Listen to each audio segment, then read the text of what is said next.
Meus caríssimos, recebam aqui as minhas saudações. Eu agradeço aos meus confrades e confreiras da Academia Paranaense de Direito Notarial Registral pelo apoio que concedem a essa nossa série Claves Notariais Registrais, que tem por igual apoio da ANOREG do Estado do Paraná. Eu apresento, nessa ocasião, os meus melhores cumprimentos à sua presidente, a professora Mariana Pozzenato Martins, e à sua coordenadora acadêmica, a professora Mônica Dallavec. Estamos aqui cuidando, neste capítulo das claves notariais registrais, do largo tema das fontes do direito notarial registral. Essa aqui é a exposição 27ª, só desse capítulo. Cuidamos agora do costume, e na exposição de hoje começamos a tratativa do relacionamento entre costume e lei. De lei e costume. É tradicional, e todos já vimos isso desde os primeiros momentos dos nossos cursos acadêmicos, era assim no meu tempo, e acho que segue sendo assim em nossos dias, a divisão tripartida do costume. Ou seja, o conceito de costume sendo classificado em 3 espécies. E essa divisão, que não exclui outras, é possível fazer outras divisões variando os critérios, mas essa divisão tem como critério exatamente o relacionamento entre o costume e a lei, entre a lei e o costume. Bom, então se fala aqui em 3 espécies de costume. O costume secundum legem, costume segundo a lei. O costume praeter legem, que significa o costume que vai além da lei. E o costume contra legem, que é o costume que vai, como o nome está dizendo, contra a lei.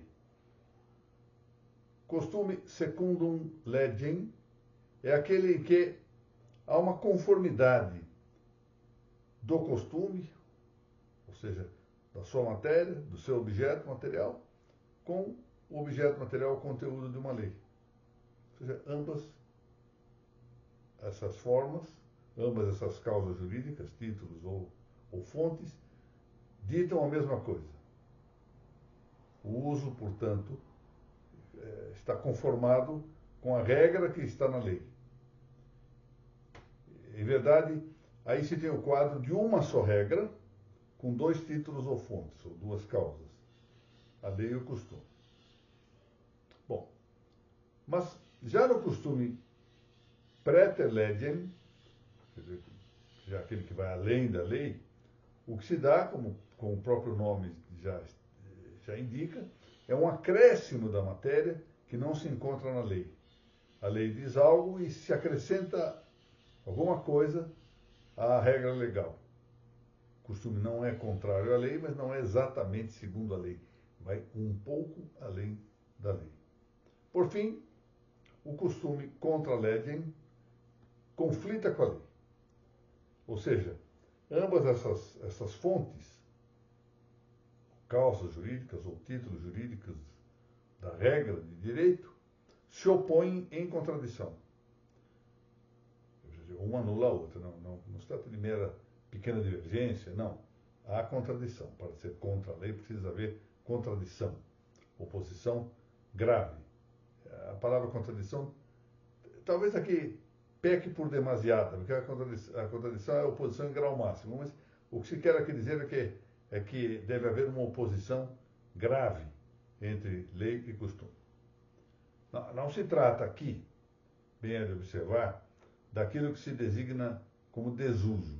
Embora seja muito parecido o conceito de desuso com o conceito de costume contra legem, na medida em que ambos não dão observância à lei, o desuso é antes podemos chamar assim, um fato negativo. Eu simplesmente não aplico a lei. E essa lei cai em desuso. Ou seja, a sociedade não aplica a lei, e a lei, portanto, não é observada.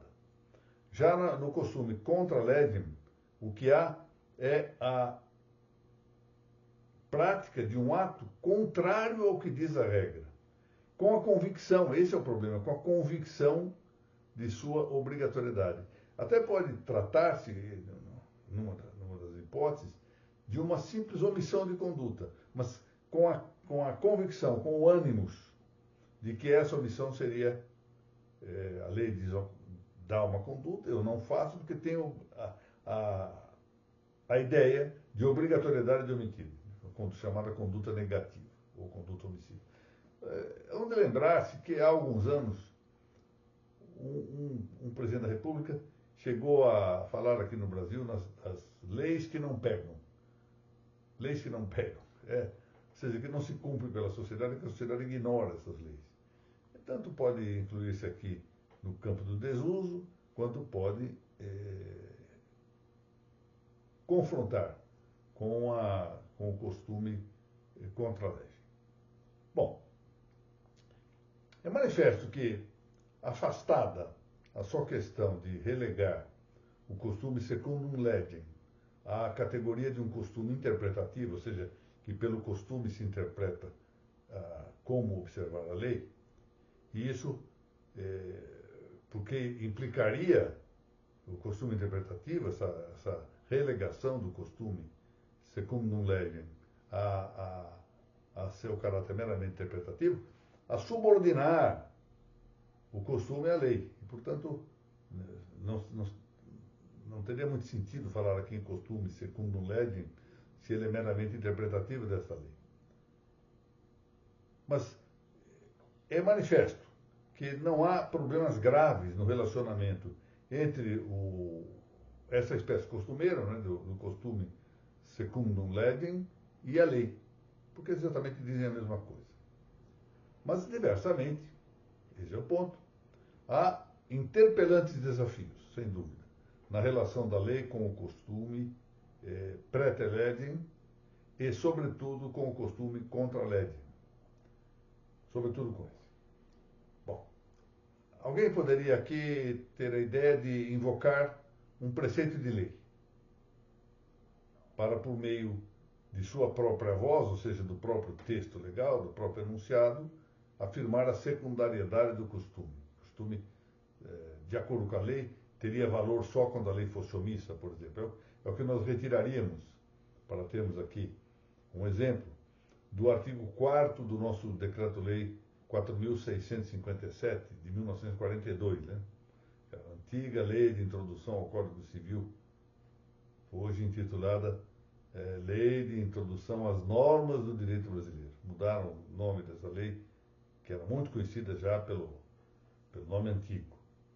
E a lei está dito, que nesse artigo 4º, que quando a lei for omissa, for lacunosa, o juiz decidirá o caso de acordo com a analogia, os costumes e os princípios gerais de direito. Bom, a verdade é que alguém poderá dizer, mas falta nesse dispositivo um advérbio que indique que só poderá o juiz aplicar a analogia, os costumes e os princípios gerais de direito quando a lei for omissa. Falta esse advérbio, de fato, o advérbio somente, o advérbio exclusivamente, o advérbio apenas, o advérbio só. Então, eu admito que falta. Mas o fato é que esse texto legal induz, sem dúvida, a considerar que o costume só possa utilizar-se quando houver lacuna na lei. Ou seja, o costume teria a função de colmatar lei. E ainda assim, alguns consideram que haveria uma hierarquia aí. Primeiro a analogia, quando a analogia não fosse possível, o costume. Bom, mas salta aos olhos aqui uma coisa. Salta aos olhos. De uma evidência palmar que nesse confronto lei versus costume, não tem sentido que a lei se declare superior unilateralmente. E nem sequer que o costume se declare superior de maneira unilateral. Não teria muito sentido isso. Valer-se da lei para dizer que a lei é superior ao costume. Bom, e o costume poderia dizer, não, nós é que somos superiores. Bom, mas aqui é uma perseverança implícita de duas características de nosso mundo jurídico. características que já vêm do século passado. Século passado. E nós tivemos no século passado algumas tantas notas marcantes no mundo jurídico. Uma delas é o positivismo legalista, que é o normativismo kelseniano, que depois se viu assentado no banco dos réus, né, no Tribunal de Nuremberg, mas apesar de ser, como eu digo, repetindo aqui, um jurista italiano, que é a caça a Kelsen, seja o esporte preferido de 10 entre 10 juristas, o fato é que na prática o positivismo legalista continua sendo utilizado como se não tivesse sido derrotado do ponto de vista acadêmico. Mas além disso há também uma tendência estatalista. Nós vivemos desde o século passado uma tendência estatalista manifesta.